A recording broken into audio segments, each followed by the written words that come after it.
Good afternoon, everyone. You're all very welcome to Underground Cinema and our series of interviews before the 14th Underground Cinema Film Awards.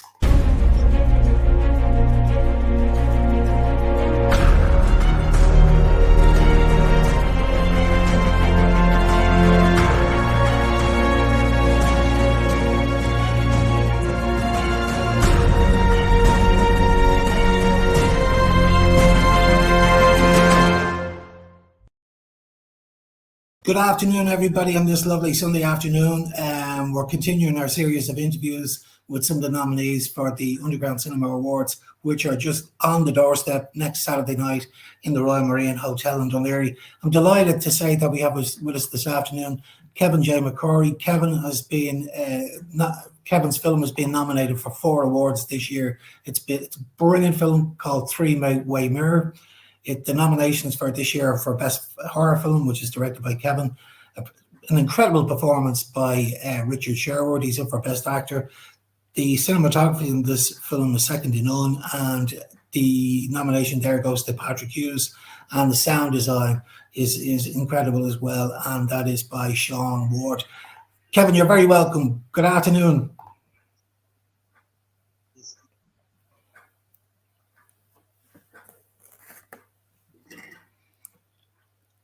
So there might be just a little bit of a delay there between. Thank you so much for having me, Dave. Yeah, no problem, Kevin. I think we have a slight delay between both of us. But listen, let's start it off. Can you explain to everybody just a little bit about the storyline about Three-Way Mirror? Yeah.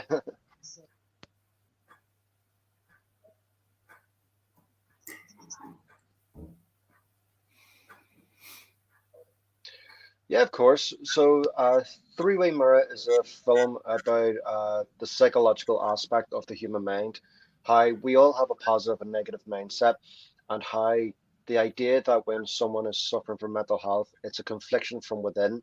So, this character called Alexander Hutton is a man who was brutally attacked, and ever since then, he's become a recluse in his house, like refusing to go out and interact with society. And in that, it's allowed his mind to kind of overthink, build anxiety and anxiousness within.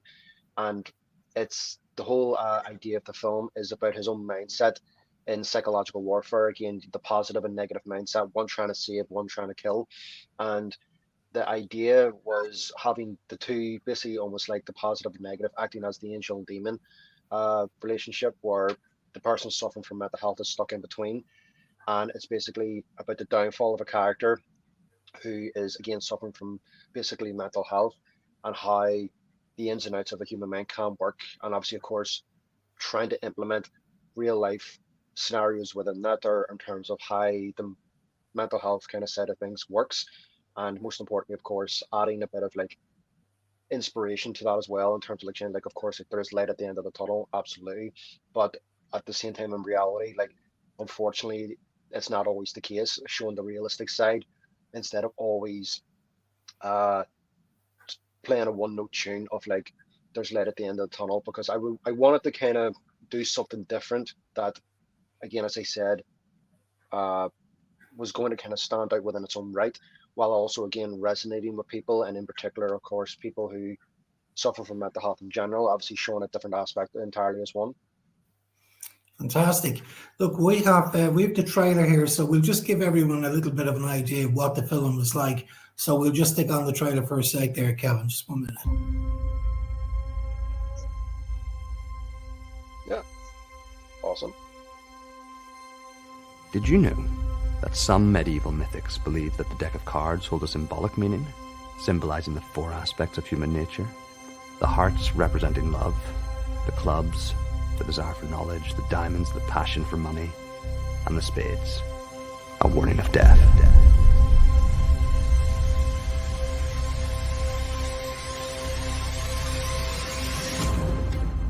I know what you're up to. I'm telling you, it stops now. I'm trying to save him. You are persecuting a mind on the verge of collapse. Ironic, isn't it? The mind, a powerful construct of the human body, yet ever so fragile.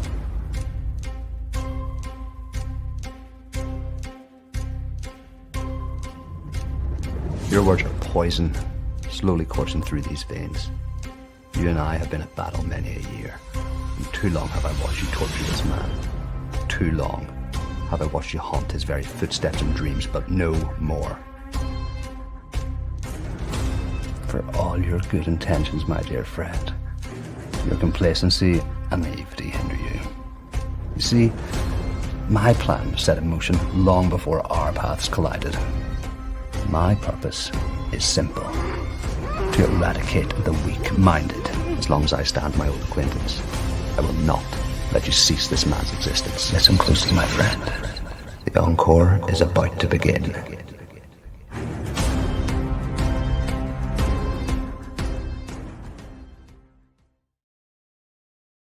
What a smashing trailer! That's absolutely fantastic.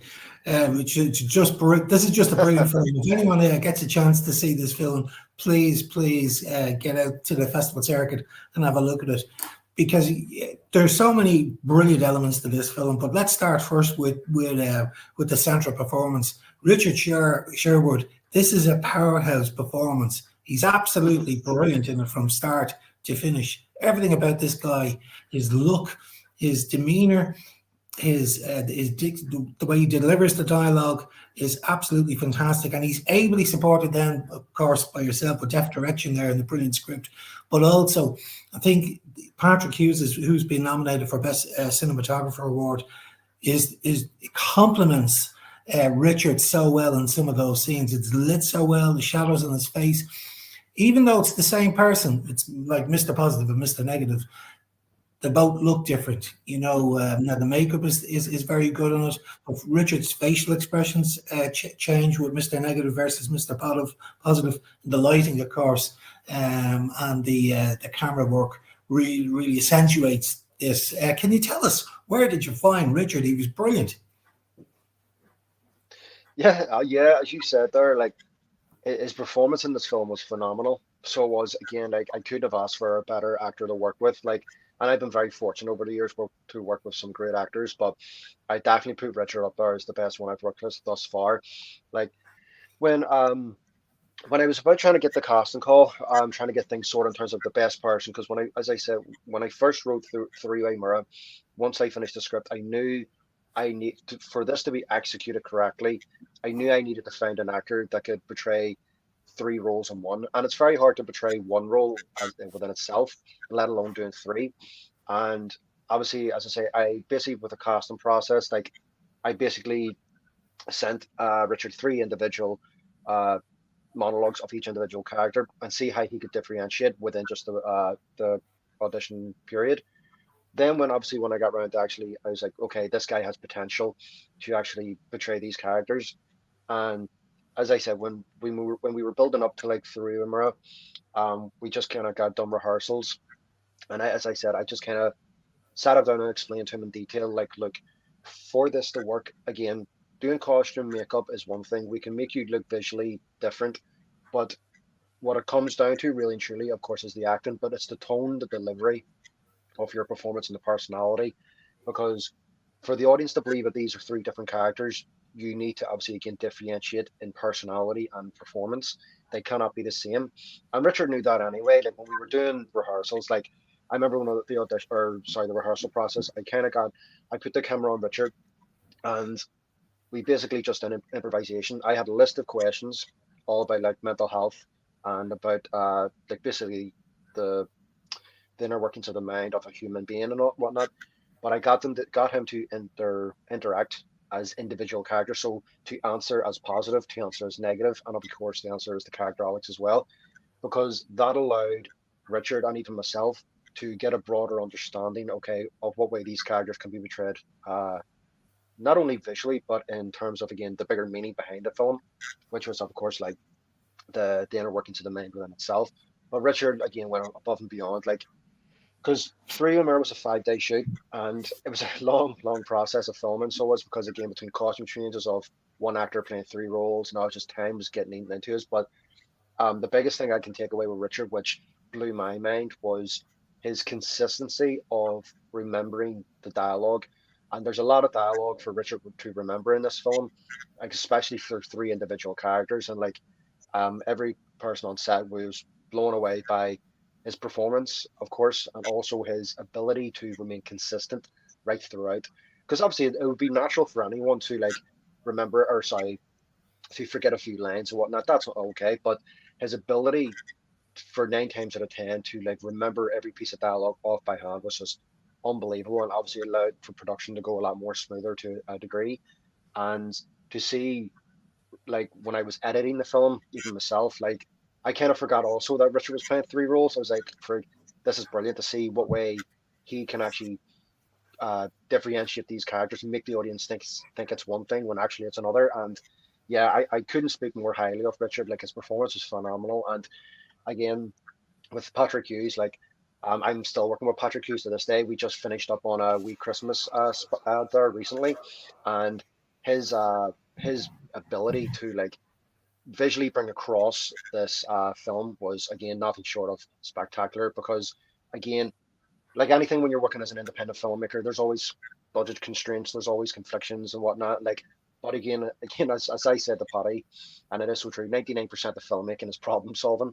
So it is working around trying to get the set right, trying to get the production right and whatnot. And the ability to, again, with his cinematography skills, to create a menacing character like negative through again the shadows set, and also with positive adding a bit later tone to him as well. And obviously with the character Alex suffering in between is also like obviously it all comes as one. And again, film is visual storytelling within itself. And of course, like any director or cinematographer, director of photography, like you're wanting to portray the best visual aspect as much as possible. And I touch very blessed and lucky to have the likes of Richard Sherwood and Patrick Hughes on this film. Like, genuinely, it couldn't have been created without, of course, the rest of the cast and crew as well. With that, they're absolutely. But Richard and Patrick's performances in each of their films was just nothing short of spectacular.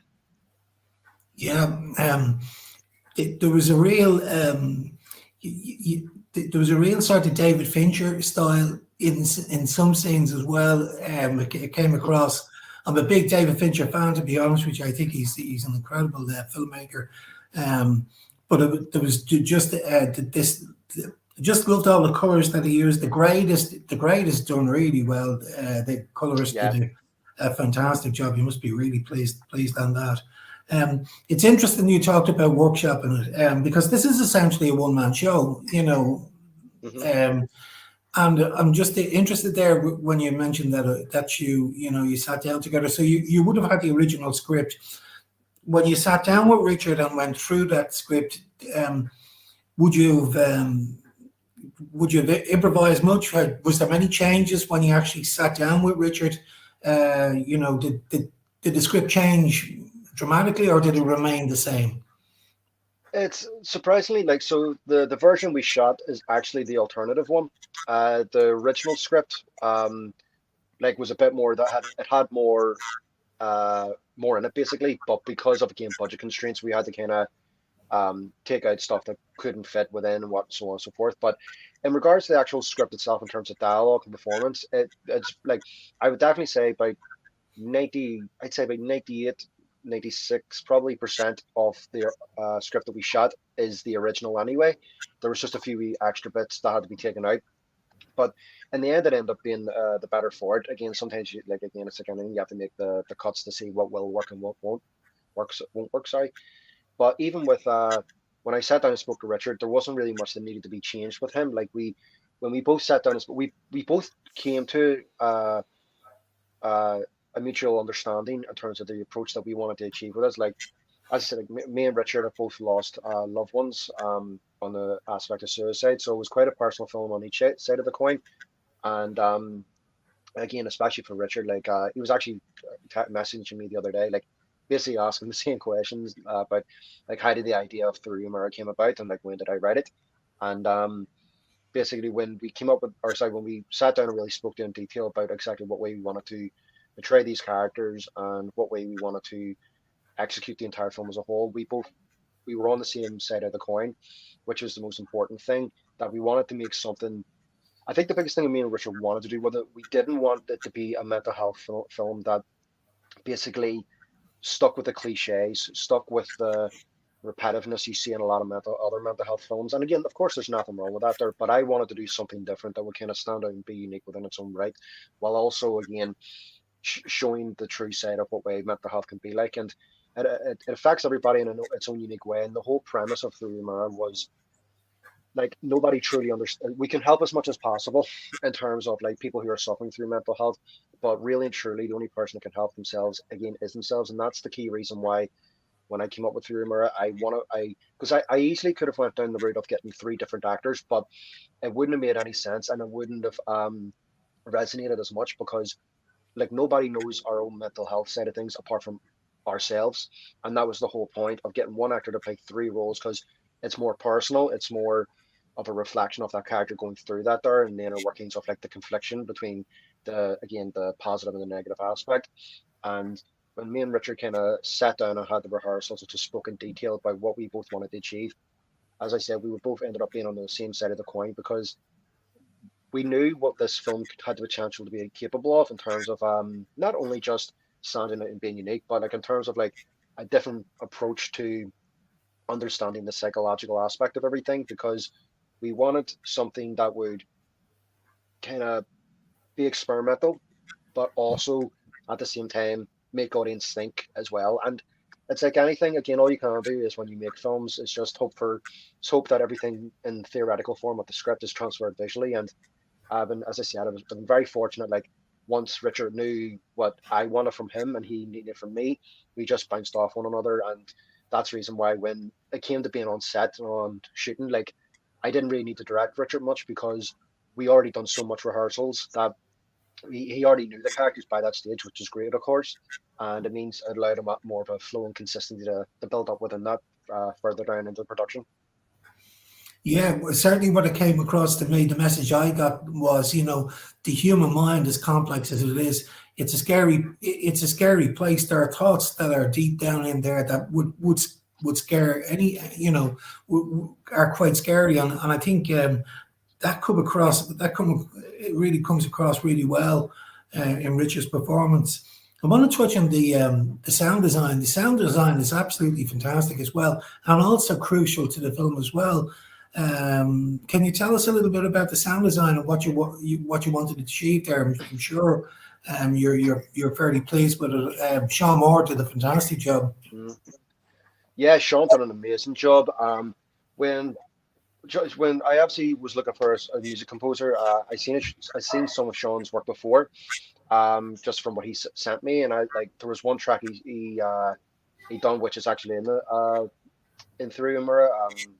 Basically the bit where it's the biggest thing I wanted from this film was to create like a haunting atmosphere to it, and basically in the way of again adding more of a dreary atmosphere to it because again I didn't like and the soundtracks are there it kind of goes from an upbeat tempo to like more of a dreary kind of recluse sound design because when I was speaking to Sean I basically explained to him in detail that like again this is one actor playing three roles. The whole point of this character itself is that he's a recluse, he's battling with again mental health like psychological warfare.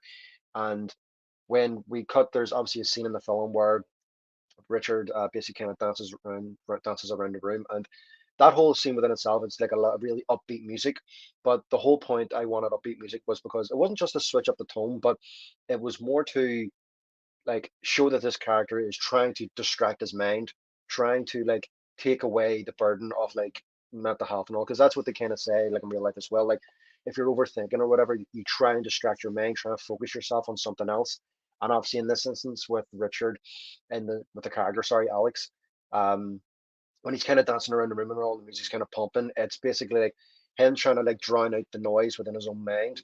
But then when he's like drinking and all as well, what happens is obviously, of course, when you drink or drugs or whatever it may be, it basically like it adds fuel to the fire of like again people who have been attacked again, would it be like PTSD or again like this the amplification of basically all your anxiety and anxiousness building into one, and then when you see the music kind of switch its tone, so it goes from an upbeat, pumped atmosphere, and then when it kind of starts to cut and fade into like you see the PTSD aspect of him being attacked, the music starts to change and becomes a lot more haunting, a lot more dreary because the bit, like I said, with Sean, like he done a phenomenal job, and like to build such an atmosphere within itself of those characters who are, again, like I said, are just fighting nonstop, and it's a character suffering in between. I needed something that would kind of be original, of course, within itself, and then speak volumes of the character, because your music kind of goes hand in hand with the character.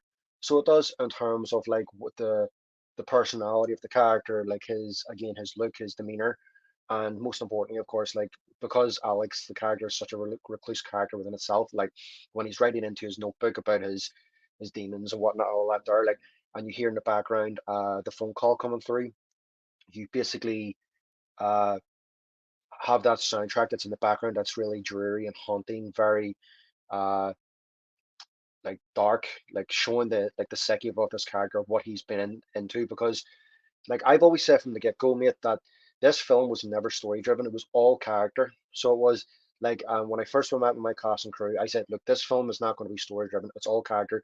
The story itself is very self explanatory. It's just about one man suffering from mental health. So it is.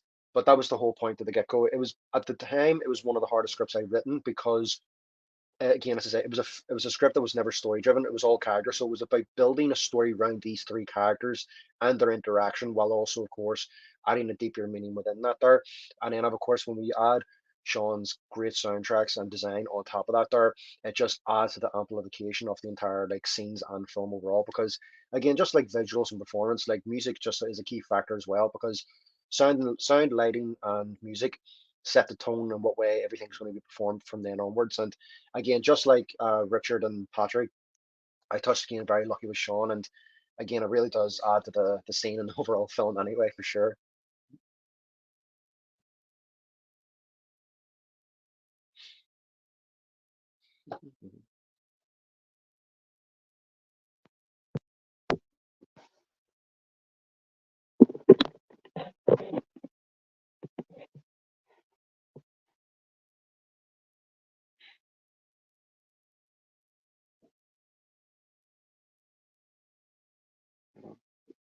Hello.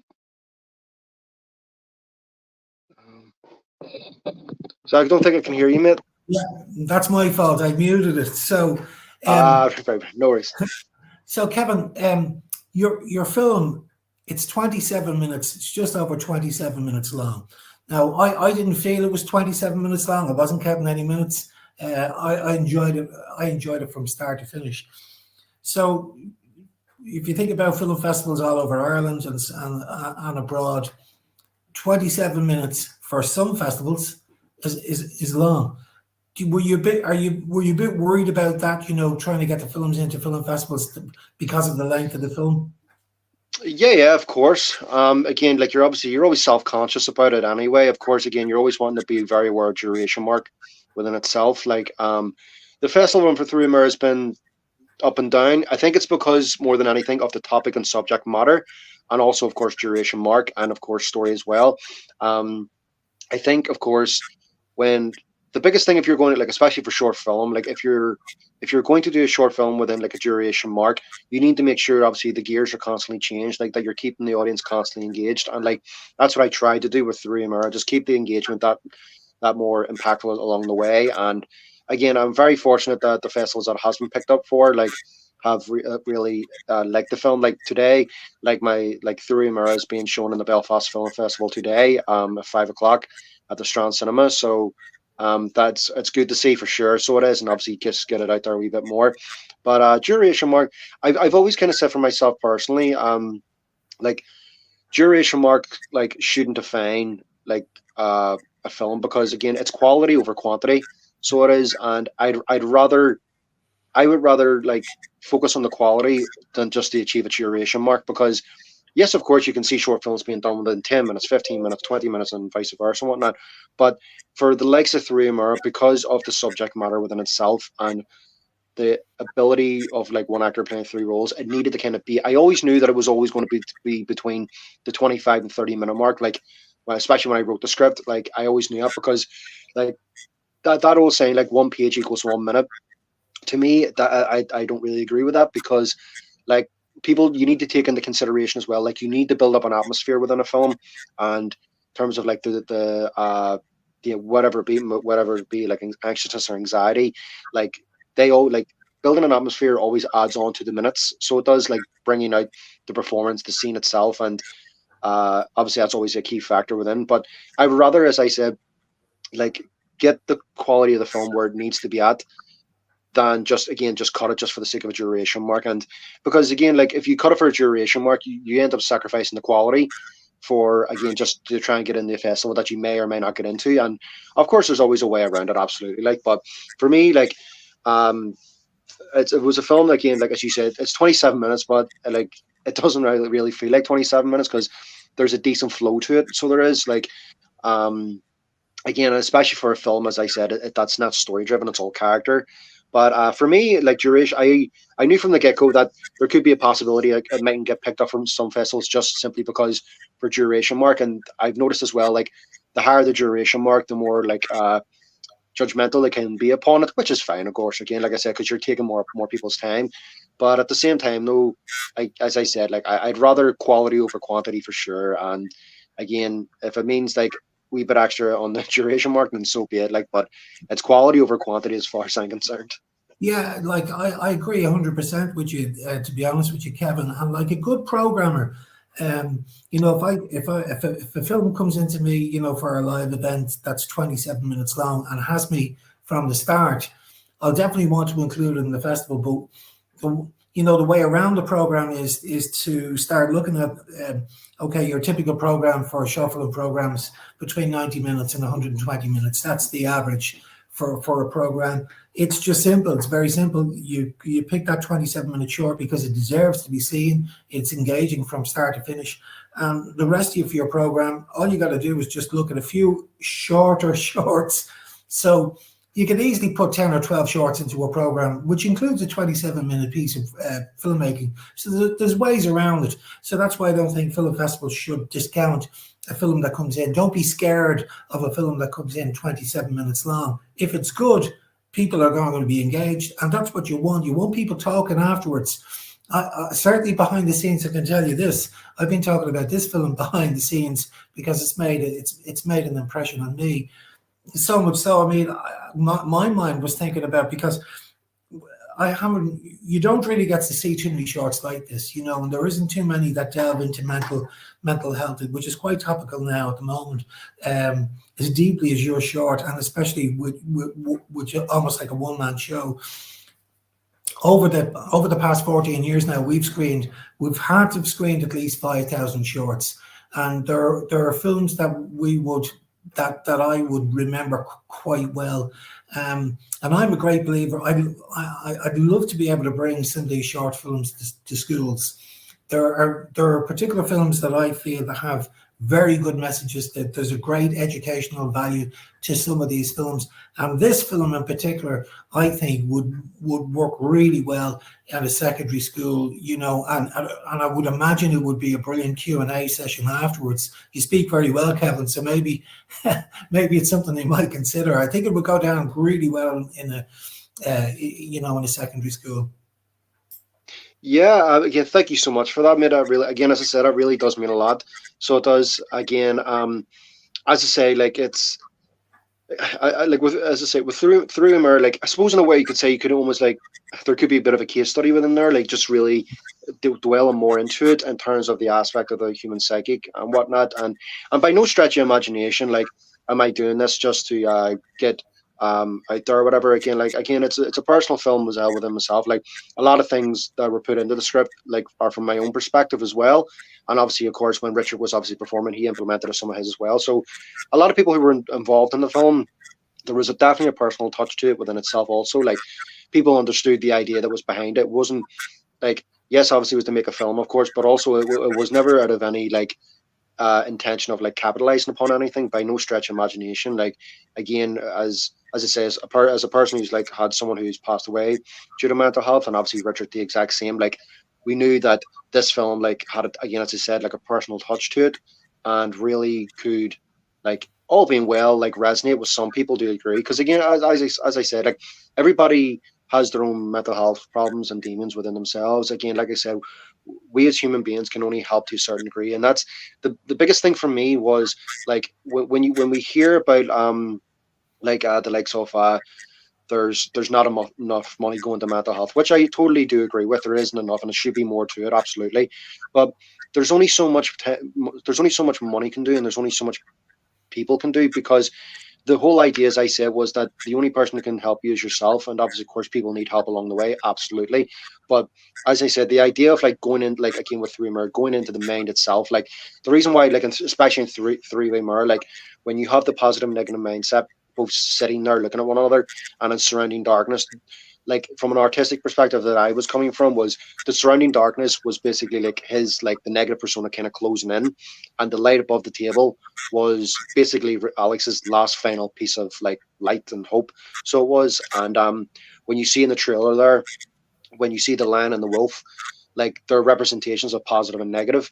And like throughout the film, you see, like I think there's 2 or 3 shots of it where you see the lion, you see the wolf, but by the end you only see the wolf, representing that the negative kind of has basically taken over, and unfortunate to the end of the demise of the character.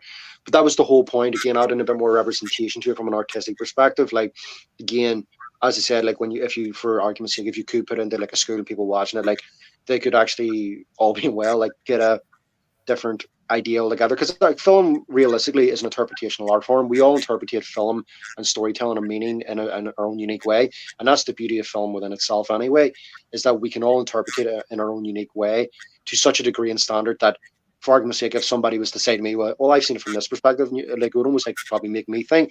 And that's the whole point, like, is to make your audience think for themselves. And like that was the biggest thing for me. Like when I recently there, when it was reviewed on a called Short Film Matters, like I when I read the review, I kind of like had a bit of a chuckle, because when I read the review I was like finally someone gets it. Because the idea is, especially as a filmmaker, your biggest kind of, for me personally anyway, the biggest self-conscious aspect is that you're just wanting to make sure everything is being translated visually and that people understand like the premise, the story, everything. And when I read the review for it, and obviously speaking to yourself now, of course, like it's always very reassuring that like that's it did come across the right way as much as possible. And again, especially with the execution that comes within that there with Richard. And again, if it ever, for argument's sake, did get picked up by a secondary school and all, like that'd be great, of course. And that's the whole, that'd be a great opportunity just to see again getting more out there about mental health within itself, because again it's such a, as you say, such a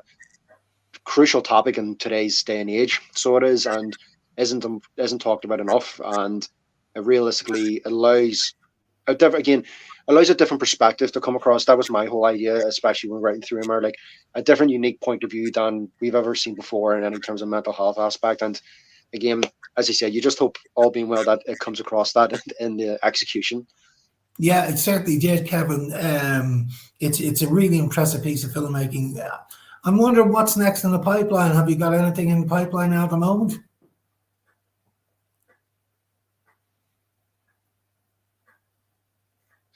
I've got a few ideas. Again, like when I finished through Amura, I went traveling. So I did. So I was just like when I came back just there in 2023, like I was just trying to get back into the routine again. Like, so me and Pat, as I say, me and Patrick Hughes have been working very closely together. We shot a commercial there for dementia. So I did in August. That's currently in the process of being grading. And then we just like 2-3 days ago there, we just filmed a Christmas advertisement, which is I'm currently putting together at the moment. So it's called Christmas 1944. So the plan is to have that out. But overall projects in terms of the fictional work, I've got a few ideas in mind. Again, nothing at the moment that's sticking, because I almost kind of have like a set criteria that my ideas must meet before I undertake. So it does, because again, just because you come up with an idea, it doesn't mean it's the right idea to go with, because like, again, you don't want to be committing all that time for something that may not go anywhere. And that was the key reason for me as well, for any project, is that it must meet my criteria in terms of standing out, being unique within its own right, viability in terms of budget and so on and so forth. But I've written like my first like feature script, which is good, but that's a whole different ball game within itself, like down the line. Like I think I'm planning on like doing like a short version of that there, just to try and get a bit of traction to it in the future. But again, I was to say, we'll cross that bridge when it comes to it, of course. Again, the hardest part of anything when it comes to the filmmaking is the screenwriting. So it is, because like it is so true what Ridley Scott says. Like once you crack the script and the meaning of the script, like everything else are kind of slowly falls into place in terms of the production aspect. But again, that's the reason why like I take my time in my scripts. I really want to try and obviously, as I said, make it all stand out within its own right, while also, of course, implementing like good dialogue. Because again, when you have good dialogue, that always makes the interaction really, really more engaging. So, like I said, with Through Mirror, like the biggest thing for me between the positive and negative personas was the dialogue, like the interaction back and forth. Like, because the negative persona is almost like, says like the devil in this aspect, where he hates he hates humans basically. He hates like their weakness for like mental health, whereas the positive one's trying to, again, like the angel trying to save. So he is trying to like say, no, you're wrong in what you're doing, and so on. And like obviously it's that back and forth. It's like a game of chess. Like every move that each character makes, one's trying to outdo the other. And that's the reason why in the start, when you see like the deck of cards that he places out, he says like the ace of spades, like the what is it, the meaning of death, or I can't remember the dialogue off by heart here, but that was the whole representation. It's like a game of chess, like with two characters, and like when you have dialogue in between, like really good flowing dialogue, it always makes the interaction that much more natural and engaging. But as I said, for projects itself, like at this moment in time, like I've got a few inner workings, like, but as I say, like I'm just trying to bide my time in terms of obviously getting the right idea, because I don't want to jump into anything too quickly because I might regret it. But again, as I say, all being well, I'm sure something will come. Again, I know it's a cringy saying, but it is so true though. Like inspiration strikes in the strangest of places. Yeah. Well, look, I can't wait to see what you have next on the cards, Kevin. Do keep in touch with us and let us know. I'm going to wrap it up now, Kevin. Listen, thanks a million for joining us this afternoon. We're really looking forward to welcome you down to Dunleary. We'll give you a great Dunleary welcome. It should be a great night. No, Patrick is coming down as well, so we really look forward to seeing you there in the night.